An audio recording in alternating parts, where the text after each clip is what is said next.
창세기 6장 13절에서 22절 말씀 같이 읽겠습니다. 창세기 6장 13절에서 22절 같이 읽습니다. 하나님이 노아에게 이르시되 모든 혈육 있는 자의 포악함이 땅에 가득함으로 그 끝날이 내 앞에 이르렀으니 내가 그들을 땅과 함께 멸하리라. 너는 고페르 나무로 너를 위하여 방주를 만들되 그 안에 칸들을 막고 역청을 그 안팎에 칠하라. 네가 만들 방주는 이러하니 그 길이는 300규빗, 너비는 50규빗, 높이는 30규빗이라. 거기에 창을 내되 위에서부터 한 규빗에 내고 그 문은 옆으로 내고 상중하 3층으로 할지니라. 내가 홍수를 땅에 일으켜 무릇 생명의 기운이 있는 모든 육체를 천하에서 멸절하리니 땅에 있는 것들이 다 죽으리라. 그러나 너와는 내가 내 언약을 세우리니 너는 네 아들들과 네 아내와 네 며느리들과 함께 그 방주로 들어가고 혈육 있는 모든 생물을 너는 각기 암수 한 상씩 방주로 이끌어들여 너와 함께 생명을 보존하게 하되 새가 그 종류대로 가축이 그 종류대로 땅에 기는 모든 것이 그 종류대로 각기 둘씩 네개로 나아오리니 그 생명을 보존하게 하라. 너는 먹을 모든 양식을 네개로 가져다가 저축하라. 이것이 너와 그들의 먹을 것이 되리라. 노아가 그와 같이 하여 하나님이 자기에게 명하신 대로 다 준행하였더라. 아멘. 노아의 방주, 구원의 방주에 탄 사람은 몇 명입니까? 여기 없고요. 구원의 방주, 노아의 방주에 탄 사람은 몇 명이죠? 총? 자, 노아의 와이프, 그 다음에 세 아들, 세 며느리. 몇 명이에요? 8명. 그쵸? 그래서 배 선자인가요? 한자를 보시면은 거기에 8자가 들어가 있습니다. 그래서 한자로 이 성경에 있는 역사를 확인해내는 그런 강의를 하신 분이 있습니다. 그냥 이렇게 기억하시라고 말씀드렸고요. 하나님의 구원 계획은 바로 노아입니다. 의인이고 완전한 자였고 또한 하나님과 동행한 사람 노아. 모든 인간을 다 죽일 수밖에 없을 정도로 타락한 인간들 속에서 보석처럼 빛나는 노아. 하나님의 구원 계획의 중심에는 바로 사람이 있습니다. 모든 인간들은 다 죽어야만 했습니다. 죄의 대가는 바로 죽음이기 때문입니다. 그래서 13절 보시면 하나님이 노아에게 이르시되 모든 혈육 있는 자의 포악함이 땅에 가득함으로 그 끝날이 내 앞에 이르렀으니 내가 그들을 땅과 함께 멸하리라. 죄는 마치 이렇게 쌓입니다. 하수구에 찌꺼기가 쌓이듯이. 그럼 막히죠? 쌓이고 쌓이면 언젠가 확실하게 뚫어야 합니다. 마치 죄는 하나님의 가슴에, 하나님의 마음에, 하나님의 눈에 쌓이고 쌓입니다. 하나님은 이것을 참고 계시다가 한 번에 다 해결하십니다. 이것이 심판입니다. 소돔과 고모라를 멸하신 이유도 이러한 맥락입니다. 죄가 쌓이고 쌓인 소돔, 급기야는 성적으로 문란해지고 동성애가 만연한 그 가득 찬 죄악이 가득한 땅을 하나님은 멸하시죠, 불로. 소돔과 고모라, 노아의 홍수, 이 두 사건은 예수님이 인용하시는 이제 이 땅에 임할 마지막 심판을 설명해 주는 이그샘플, 예와 같습니다. 하나님은 노아의 홍수 때 물로 심판하시죠. 그 약속을 지키기 위해서 소돔과 고모라는 불로 심판하신 겁니다. 그리고 이것은 이제 마지막 때 불로 심판하는 예비된 모습입니다. 물로 심판하진 않으실 겁니다. 불로 심판하십니다. 저와 여러분의 죄도 쌓이고 쌓여왔을 것입니다. 얼마나 다행인지 예수님을 믿었다면 그 죄는 해결됐습니다. 예수님 믿지 않았으면 그 죄가 해결되지 않았기 때문에 그 죄의 대가를 받게 될 것입니다. 이게 복음입니다. 노아라는 한 사람, 이 한 사람을 통한 구원 계획은 먼 훗날 오시는 예수 그리스도를 상징합니다. 노아 시대에는 하나님께서 심판의 방법, 도구로 홍수를 사용했습니다. 물을 싹쓸이합니다. 지난주 본문 7절에서 이르시되 내가 창조한 사람을 내가 지면에서 쓸어버리되 이런 표현이 나왔죠? 싹쓸이. 마치 화장실 청소하듯이, 세면대 청소하듯이, 마당에 물을 뿌려 청소하듯이, 설거지할 때 물로 깨끗이 씻듯이, 또는 샤워할 때 샤워기를 들고 온몸을 씻듯이 싹 깨끗하게 하는 것. 이것이 노아의 홍수에 하나님께서 내리신 물로 내리신 심판입니다. 이 물로 심판할 때 노아와 그의 가족들 그리고 동물들을 살리기 위해서 필요한 도구는 무엇이었습니까? 하나님은 어떤 방법, 어떤 도구를 사용했습니까? 그것은 바로 배였습니다. 14절부터 16절을 보시기 바랍니다. 너는 고페르 나무로 너를 위하여 방주를 만들되 그 안에 칸들을 막고 역청을 그 안팎에 칠하라. 네가 만들 방주는 이러하니 그 길이는 300규빗, 너비는 50규빗, 높이는 30규빗이라. 거기에 창을 내되 위에서부터 한 규빗에 내고 그 문은 옆으로 내고 상중하 3층으로 할지니라. 참고적으로 규빗은 여러분 가장 손가락 중에서 긴 손가락, 보통 오른쪽 손가락이죠. 가운데 손가락부터 팔 뒤꿈치까지의 길이를 한 규빗이라고 부릅니다. 여기 300규빗은 그 길이가 300개 있는 길이. 그래서 길이가 300, 너비가 50규빗. 여기서부터 여기까지가 50개. 그 다음 높이는 30규빗. 그런 모양입니다. 실질적으로 과학적으로 이렇게 배를 이렇게 만들어 띄워보면은 가장 안정된 배 사이즈고 모양입니다.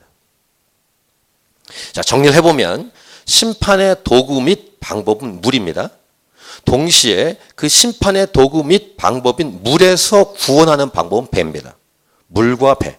물과 배는 연관이 되어 있습니다. 이것은 놀라운 영적인 메시지입니다. 모든 인류를 구원하기 위한 하나님의 방법은 예수 그리스도이셨습니다. 근데 그 예수 그리스도를 통해서 구원하시는 구체적인 과정은 바로 죽음이죠. 예수님을 십자가에서 죽이는 방법이었습니다. 예수님 십자가에서 사형을 당하십니다. 저와 여러분의 죄 때문에. 예수님은 죄가 없습니다.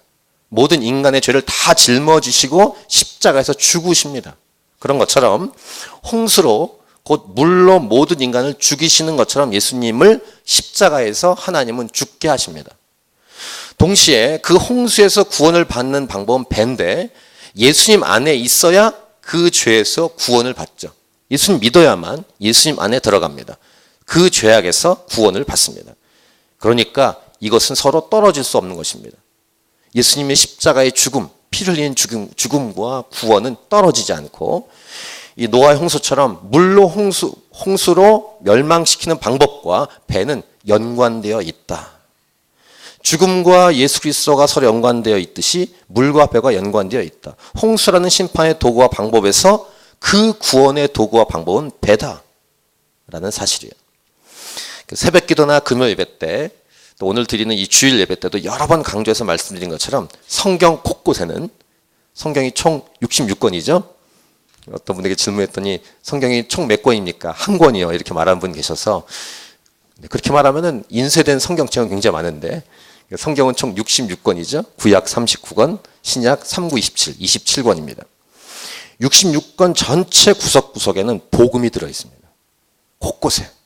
창세기 1장 1절부터 요한계시록 22장 마지막 절까지 다 복음이 들어있어요. 오늘도 우리는 복음 메시지를 듣습니다. 오늘 노아의 홍수 사건을 우리가 이렇게 묵상하고 배우면서 어떤 것을 듣습니까? 복음 메시지를 듣습니다. 홍수라는 심판 속에서 구원하시는 하나님의 은혜. 그래서 성경으로 채택된 66권은 그 이유가 복음이 들어있기 때문에 66권, 캐논이라고 그러죠. 정경으로 채택된 것입니다. 물론 그 66권을 선택할 때 하나님은 사람을 통해서 사람들이 모여있는 공의회를 통해서 이것을 정립하셨지만 이 일을 하신 분은 하나님이시죠. 아무튼 이러한 심판의 도구에서 그냥 심판으로만 마무리되는 것이 아니라 구원의 역사를 동시에 일으키시는 우리 하나님의 지혜, 그 지혜를 찬양하고 우리는 감사드리는 것입니다. 이 14절부터 16절의 이 내용은 보통 창조과학회를 비롯한 여러 학자들이 많은 연구를 했습니다.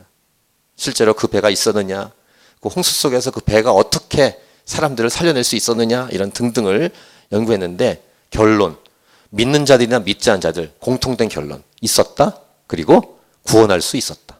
이것입니다. 영화나 드라마라도 만화로도 많이 제작되고 실제로 돈을 들여서 배를 직접 만드는 분도 계시죠. 이런 배의 구조와 모양은 홍수를 잘 견딜 최적의 모양이라는 것은 뭐 말할 것도 없고, 그 안에 공간에 동물이 몇 마리가 들어갈 수 있는가 다 설명되어 있고 웹사이트에 다 나와 있습니다. 오늘은 이 부분을 자세하게 다루지 않습니다. 하나님께서 주신 이 설계도와 방법을 통해서 알 수 있는 것은 하나님은 구체적으로 확실하게 구원의 계획을 세워 놓으셨다라는 게 중요합니다. 바로 하나님께서 일으키시는 심판의 계획 속에서 구원의 계획을 일으키시는 하나님, 전능하신 하나님.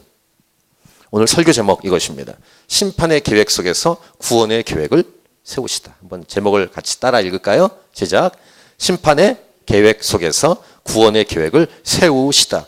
복음 메시지입니다. 자, 17절, 18절을 같이 읽겠습니다. 시작.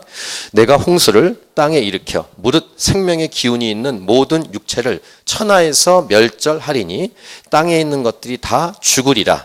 그러나 너와는 내가 내 언약을 세우리니 너는 네 아들들과 네 아내와 네 며느리들과 함께 그 방주로 들어가고. 18절 시작할 때 그러나, 이 한 단어가 주는 메시지, 복음 메시지를 표현하는 단어입니다. 다 죽는다. 그러나 다 멸망당한다. 그러나 다 심판당한다. 그러나 홍수로 다 싹쓸이한다. 그러나 불로 다 태워 죽인다. 그러나 다 사라질 것이다. 그러나 등등등으로 표현될 수 있는 복음 메시지의 표현 단어입니다. 그러나 이러한 복음을 바로 은혜, 그레이스라고 부릅니다.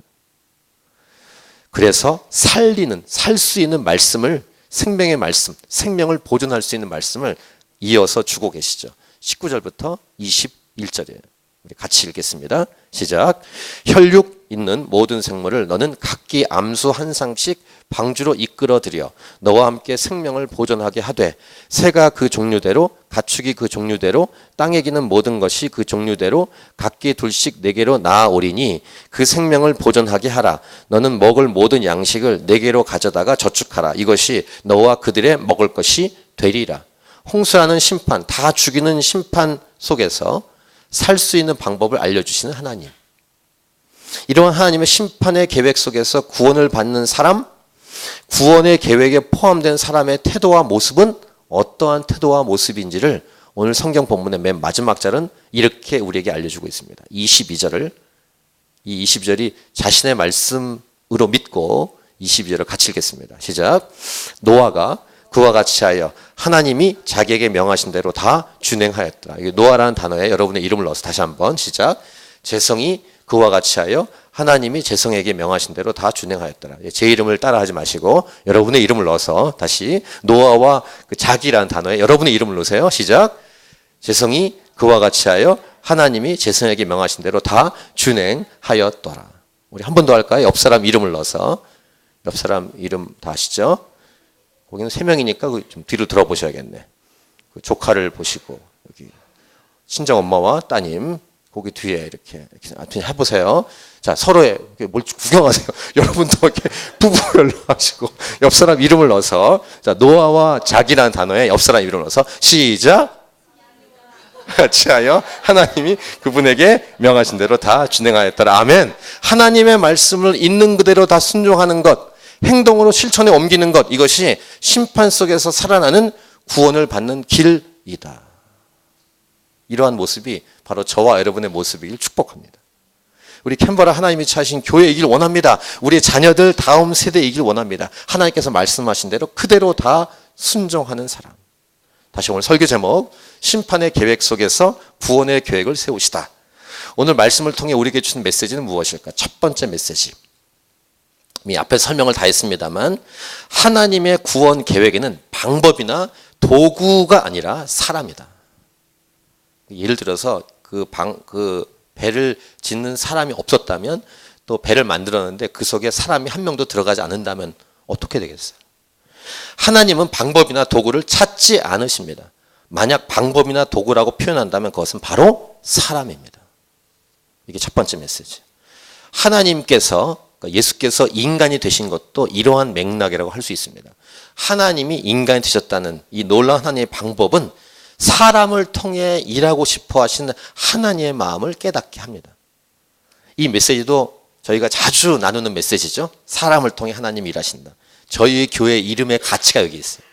저희의 교회 이름, 하나님이 찾으신 교회, 요한복음 4장 23, 24절을 기초로 해서 만든 이 교회 이름도 예수님의 말씀인데, 하나님은 사람, 곧 예배하는 인격, 사람을 찾으신다는 그 주의 말씀에서 나온 이름, 방법이나 전통이나 도구가 아니라 예배자, 예배하는 인격, 예배하는 사람을 하나님께서 찾으신다라는 놀라운 진리입니다.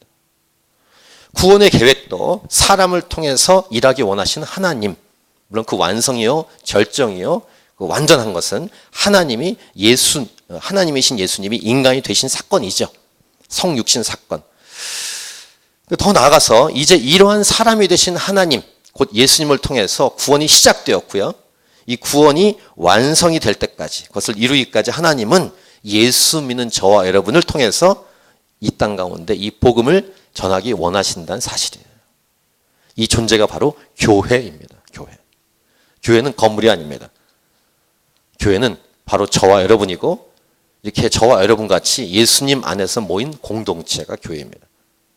교회는 제도가 아닙니다. 시스템이 아니에요. 특정한 인물이 아닙니다. 교회는 예수님을 구주로 고백한 사람이고, 그렇게 모인 사람들이에요. 이 교회를 통해서 하나님은 지금까지 놀라운 구원의 계획을 이루어 오셨습니다. 앞으로도 마지막 때까지 하나님은 이 구원의 계획을 사람을 통해서, 곧 교회를 통해서 이루어내실 거예요. 또 교회는 세상의 유일한 소망, 희망입니다. 하나님이 그렇게 세우신 것입니다. 그럼 우리의 이 말씀을 통한 적용 및 기도는 무엇일까? 이것도 여러 번 우리 모임을 통해서 선포된 대로 하나님 나를 사용해 주시옵소서. 이 기도가 우리의 기도이어야 합니다. 하나님 우리를 사용해 주시고 우리 캔버라 하나님이 찾으신 교회를 써 주시옵소서. 우리 자녀들, 우리의 다음 세대를 통해서 구원의 소식, 복음이 증거가 되게 하여 주옵소서. 지난주에서 질문식으로 도전합니다. 여러분은 어떤 인생을 살고 싶어 하십니까? 한 번 사는 인생. 여러분이 개인이 하고 싶은 일, 하고 싶은 목표가 있을 것인데 그것이 하나님의 구원 계획에 포함되는 것입니까?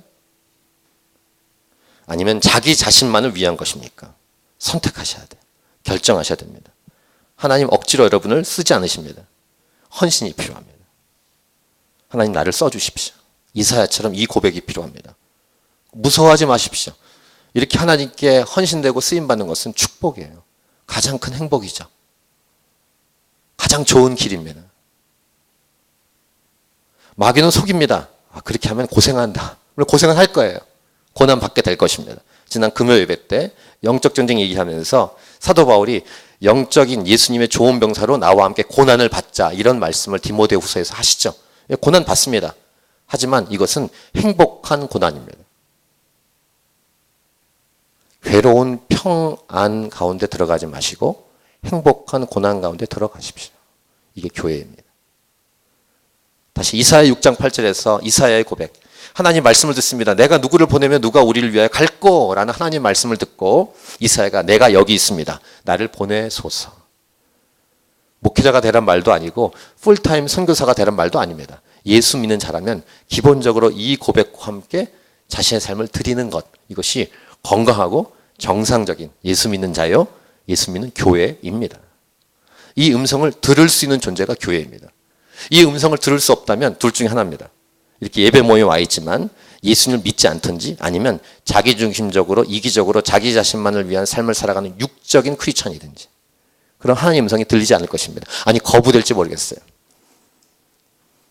두 번째 메시지입니다. 하나님의 심판 계획 속에서 동시에 구원 계획을 주시는 우리 하나님. 이건 이제 설교 제목에 들어있는 정리한 내용입니다.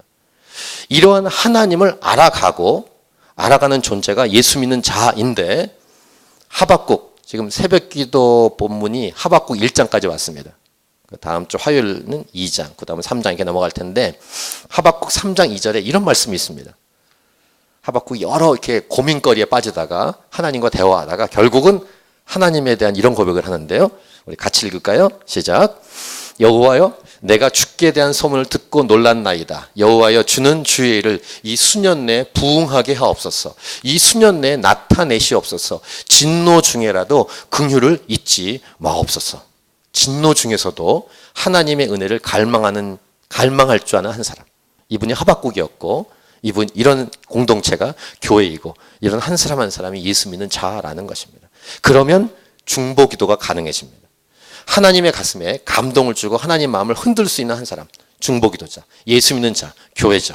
하나님께서 이러한 진노, 공의의 하나님, 진노를 내리시는 공의의 하나님이시면 동시에 하나님의 눈 속에서 하나님의 은혜와 자비하심을 볼 수 있는 사람. 하나님의 이러한 계획을 아는 사람은 진노 중에도 하나님의 눈 속에서 자비와 은혜를 발견합니다. 이렇게 살아가는 사람을 예배자라고 부르는 거예요. 예배자가 그래서 중보기도 할 수 있고요. 예배자가 영적 전쟁을 수행할 수 있습니다. 하나님은 무조건 화만 내는, 마치 게임에서 나오는 앵그리 버드라든가 영화에서 헐크와 같은 존재가 아닙니다. 그런 오해를 풀고 오해를 가지면 하나님께 나아갈 수가 없어요. 하박국이 앞부분에서 그런 갈등을 합니다. 하나님 지금 이 땅을 보세요. 하나님 뭐 하시는 겁니까? 뭐 이런 식의 따지는 내용을 하박국 1장에서 고백합니다. 지난 토요일 새벽기도 때 이것을 나누었습니다. 오해하면 하나님께 나아갈 수 없고 하나님 계획, 구원의 계획을 모르고 지나갑니다. 때로는 포함되지 못할 수도 있습니다. 나를 통해서 하나님의 복음이 증거되지 않고 다른 사람을 통해 증거될 수 있다는 말입니다. 하나님은 물론 진노하시죠. 근데 그 속에서 긍휼을 베푸시는 분이시다. 이 노아의 홍수에서 구원의 방주를 알려주시는 하나님은 이런 분이십니다. 하나님의 심판 계획 속에서도 구원 계획을 세우시는 분을 알려면 이제 세 번째 메시지로 연결됩니다. 이 두 번째 메시지의 적용과 기도로 연결돼서 어떻게 해야 될 것인가? 하나님의 품, 하나님의 마음을 누릴 수 있어야 됩니다. 이것을 예배라고 부릅니다. 그래서 예배에 대한 다른 표현을 저는 하나님의 품, Father's embrace, 이렇게 저는 많이 표현하고 싶습니다. 요한복음을 우리 묵상했죠. 지난 주일 우리 창세기 하기 전에 주일마다 요한복음에서 나오는 요한, 사도 요한은 12명의 제자 중에서 어떤 위치에 있었는지를 한번 주일 예배 때 나누어 본 적이 있었는데 예수님, 하나님이신 예수님 곁에 있어서 유대인들은 이렇게 비스듬히 앉아 있을 때 비스듬히 앉는다는 얘기를 말씀드렸습니다. 비스듬히 누우면 누군가의 가슴에 자신의 이 몸이 붙게 되어 있습니다. 사도 요한은 그 위치에 앉아 있었어요. 예수님의 품에. 육신적인 나이로는 비슷하죠. 30대 젊은이끼리 이렇게 누워있는 게 좀 이상하긴 하지만 사도 요한은 예수의 품, 곧 하나님의 품을 누릴 수 있는 영광에 있었습니다. 요한복음 13장 23절, 예수의 제자 중 하나, 곧 그가 사랑하시는 자가 예수의 품에 의지하여 누웠는지라. 이게 예배입니다. 우리로 말하면. 그래서 신앙생활을 하는 분들 중에서 하나님과의 거리를 적당하게 두시는 분들이 있습니다. 하나님이 그렇게 하신다는 게 아니라 본인이 적당하게. 학교에서도 이렇게 교실에서나 어떤 학교 생활할 때도 선생님 눈을 피할 수 있는 사각지대에 앉는 분이 있잖아요. 기둥 뒤에 이렇게 있고 숨는 분들. 사각지대 안 보이는 자리. 교회에서도 어떤 모임할 때 저야 그러는 사람은 아닙니다만 담임 목사 좀 힘들어서 담임 목사의 눈을 피하고 시선이 가리는 곳에 앉는 분들. 여기는 이제 가릴 수는 없지만 좀 큰 교회는 가릴 수 있는 곳곳이 있습니다. 이렇게. 제가 있던 오늘 이렇게 같은 경우는 이렇게 기둥이 있었는데 서빙고에 그 기둥 바로 옆에 앉는 분이 있어요. 또 조명도 이렇게 하면은 조명 옆이기 때문에 그늘이 져서 이 앞에 쓴 설교자가 안 보여요. 자기는 보고 그런 자리에 앉는 것.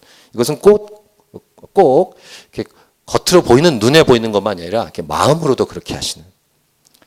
전문 용어를 쓰면 짱 박힌 자리에 앉아 찾아가시는 분들. 요나로 얘기하면 도망가는 사람. 배 밑편에서 잠을 자는 사람. 이것은 그렇게 썩 좋은 신앙생활이 아닙니다. 하나님의 눈에 띄는 것뿐만 아니라 아예 하나님 앞에 가까이 가고 하나님 품에 안기는 게 진정한 예배자예요. 다른 것은 몰라도 하나님의 눈앞 피할 수 없습니다. 하나님은 다 볼 수 있어요. 사람의 눈은 피할 수 있어도 하나님은 다 아시는 분이십니다. 인생을 살아갈 때도 가장 지혜로운 태도와 행동은 도망가거나 사각지대에 숨지 않고 가장 하나님 앞에 가까운 자리에 가는 것. 가장 가까운 자리로 가려고 하는 것. 그 자리에 가장 가까운 곳이 묘사한다면 하나님의 가슴, 하나님의 품이라는 거예요. 품에 안기는 것. 마치 아기가 엄마의 품, 아빠의 품에 안기는 것처럼. 이 자리가 예배와 경배의 장소입니다. 더 놀라운 것은 하나님은 우리에게 어떻게 하시는가?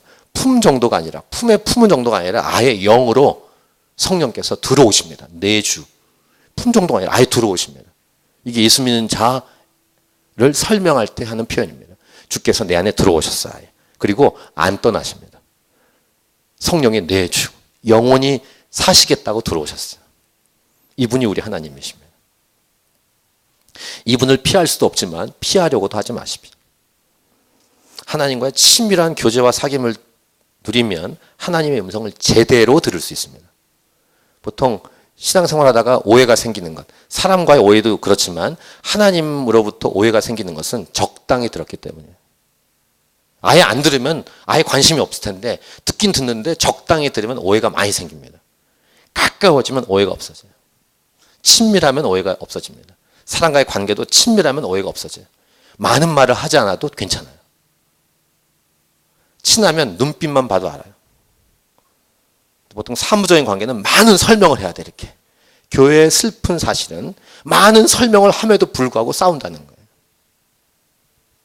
예배자가 아니기 때문에 그렇습니다. 회사 다니는 것처럼 앉아있기 때문에 그렇습니다. 잘 들어야 오해가 없습니다. 하나님 말씀에 순종할 수 있는 전제 조건은 하나님의 말씀을 잘 알아야 돼요. 노아는 하나님의 음성을 들을 줄 아는 예배자였다는 거예요. 그래서 결론적으로 세 번째 메시지. 하나님 말씀에 순종하는 사람으로 살아가는 것이 하나님의 구원 계획에 포함되는 것이다. 이것이 오늘 세 번째 결론적인 메시지입니다. 하나님의 말씀이 주어질 때 이 말씀이 쉽다고 생각되건 어렵다고 판단되건 상관없이 있는 그대로 순종하려고 하는 태도와 중심.